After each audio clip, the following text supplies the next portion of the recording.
Thanks, Warwick. Now,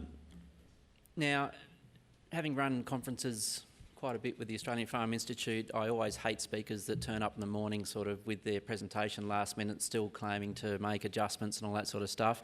And I'm going to confess to that's exactly what I was doing this morning because I'm going to talk and finish on something that I didn't know I was going to be allowed to talk about until today, until the Minister announced it this morning in his speech. With the Australian Farm Stewardship Program, which the Australian Farm Institute has just been contracted to carry out part of that program.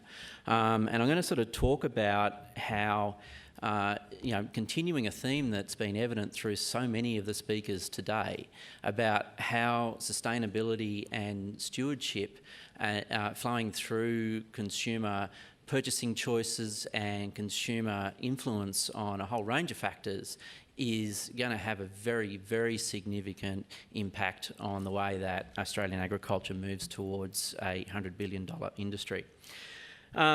So first of all, what consumers are we talking about?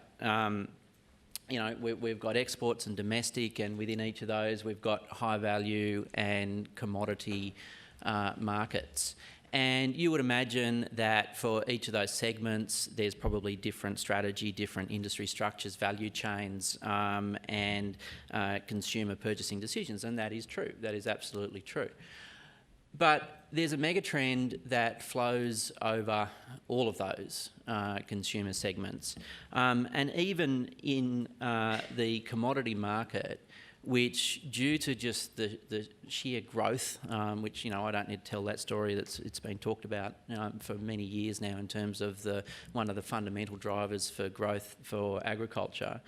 You may think that sort of high volume commodity market is not necessarily one that you immediately connect with the sorts of stories and sorts of issues that the high value consumers are going to be making purchase decisions around. I guess what I'm going to be talking about today is this mega trend that I believe does very much apply to that segment as much as anything else, and that is the sustainability message and the stewardship message. Because in maintaining and even accessing those high volume consumer markets, there are lots of externalities that are developing, and Sam's just talked about some. I'll just highlight the chemical access issue as the main one that's very obvious, but there are lots of other really similar things that are impacting on Australian agriculture's ability to access those consumer markets. It's not theoretical, it is happening. Access of canola into Europe, Vietnam closing down access to glyphosate and products coming in with glyphosate potentially. Now, these issues are being driven by consumer attitudes of trust towards agriculture, or trust towards the products that are used in agriculture, and it is resulting in disruptive regulatory impacts and pretty quick and rapid policy change. Now, what's the response to that policy change? And here's where I sort of are taking more the track that Steve Hatfield-Dodd talked about this morning, is don't wait for government. Right? So government, yes, they've been quick in making the disruptive change to start with, but the response to that and the way that the agricultural industry, I believe, has a clearer pathway in dealing with that is looking at what industry is doing in response. And if you haven't heard about what industry is doing in response, and if you haven't heard of ESG metrics, then you need to do some research, because this is ESG metrics. ESG stands for environment, social and governance, which are used to measure the social impact of companies. And, a bit of a list there for each one. Environmental, you're thinking about things like climate change, resource depletion, waste, pollution, deforestation.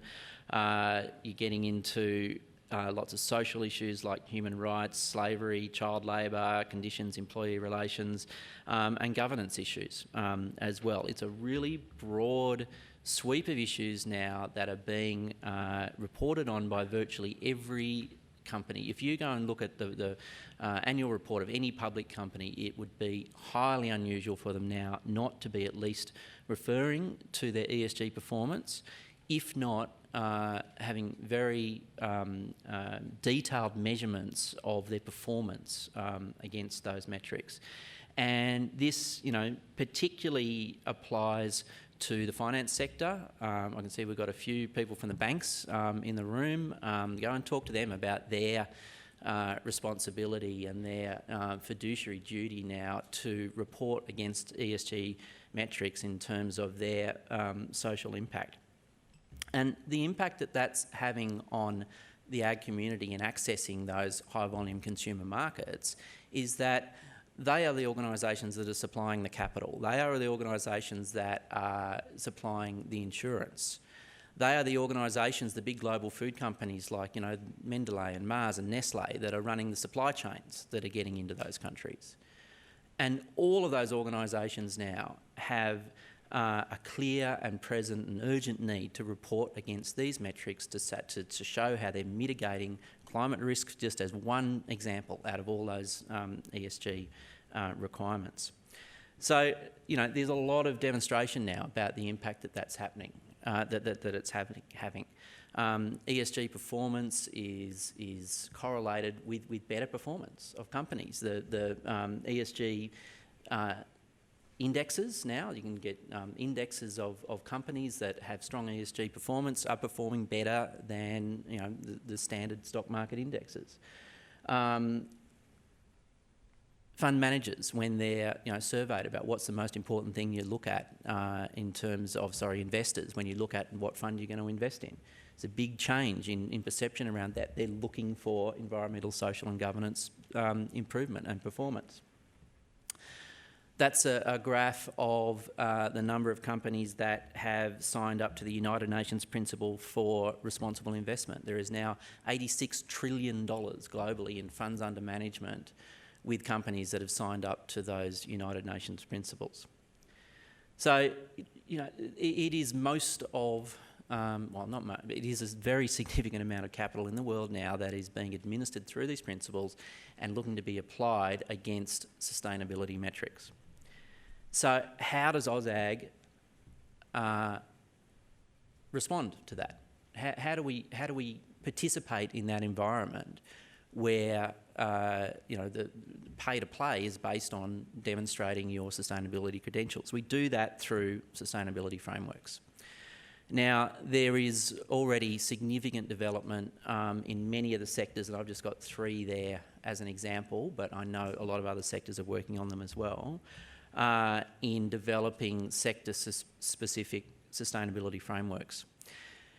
And these frameworks will they will reference global accounting standards in the measurement of natural capital, for instance, and all sorts of sustainability issues that can be applied against or be relevant to this global understanding of ESG performance. There's no use having something that is just basically our Australian agriculture talking to itself about how good we are, marking our own homework about how sustainable we are.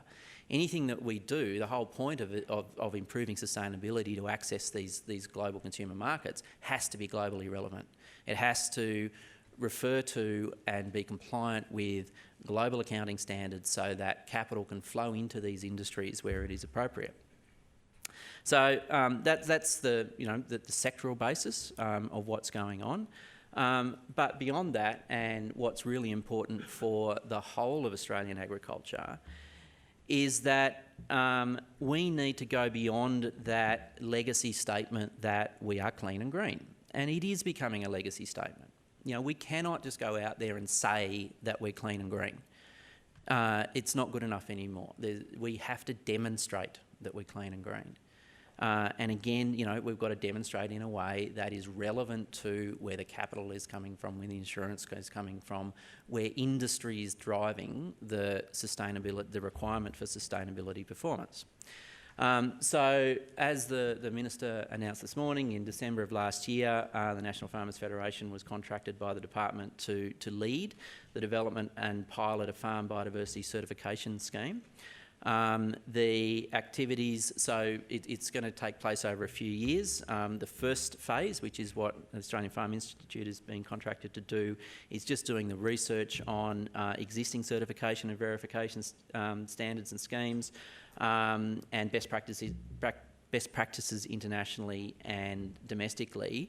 That will then be used to inform the rest of the project, which will actually develop a scheme and pilot it, and actually run a small trial in terms of the implementation of that.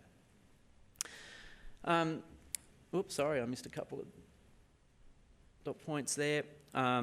So, in summary, consumer-driven sustainability demands will have a big influence on how Australian agriculture develops towards a $100 billion target. Value consumers will buy sustainability stories, and that is where probably a lot of people have thought about where the sustainability requirement has been to this point. It's been about those high-value consumers that are concerned about those sorts of issues.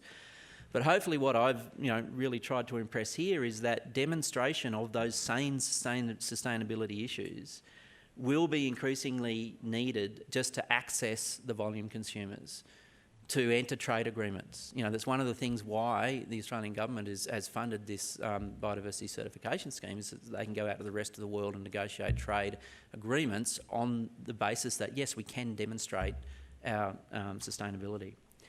And that in doing all of that, adoption of globally relevant sustainability frameworks will be important to enable participation. Thank you.